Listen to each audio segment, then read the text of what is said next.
So how are these relationships made? It is based on two types, like there is a context words and there are target words. So let's take two examples. She lives in Gotham City. He lives in Pune City. Okay, so when we pass these two instructions to the RNN model to train the Word2Vec model, so it can get this, like when we pass she and he as a target word and rest of the as context word, it will give close relation, like she and he will be closely related in the dimensionality space. Similarly, Gotham and Pune, like both of them are city, will be closely related in the dimensionality space. So another example, like I fight with phaser. Phaser is just like a weapon in Star Trek. Those who have seen Star Trek or any Star Trek fans over here. So phaser is a weapon over that, and like I fight with a phaser, he protects with a lightsaber. Lightsaber, maybe most of you have must know. It is a Star Wars, like a lightning sword kind of.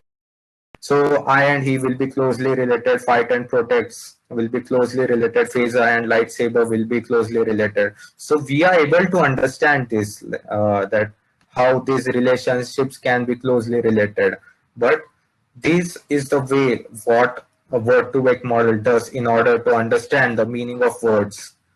So these are more examples. So actually this is the context words, like I and natural are the context word and like is the target word. So we pass a sentence, it is iterated in this way, like then the window is iterated over here. So here the window size is equal to 1. You can see over here. So window size equal to 1 means what? Like you have a context word on the left hand, the right hand side. So similarly, it is iterated like this. If you don't have any word over here, it is no problem. It is done over like this. And then here is window size is equal to 2. So deep is the target word. Learning and is why two words have been considered, because we have given a window size of 2. It gets the target and context words and it trains it sequentially, and then the word embeddings are created. So there are two types, like two methods, like how this word embedded. First one is the CBO, also known as the continuous, and skipgram over here, known as skipgrams. Yeah. So CBO, also known as bag of words. It predicts the target word from the context words. Input are passed to the network, and the prediction will be a target network.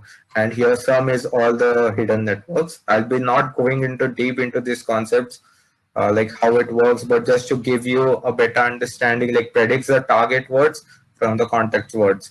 So it is faster than skipgram model, as you know this architecture, like minute 1 is like lot of inputs to a hidden network and 1 gives pretty faster.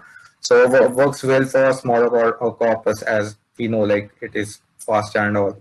So skipgram is totally opposite to the like CBO model, also known as continuous.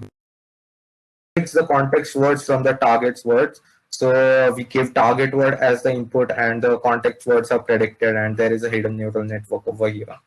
So it is slower than the CBO model and works well for larger corpuses with higher dimensions. So yes, this is used for over there. So that is all. Like if you have understand, like got the intuition of about how Word2Vec embeddings are made, we'll not go deep into that. So let's go to the code.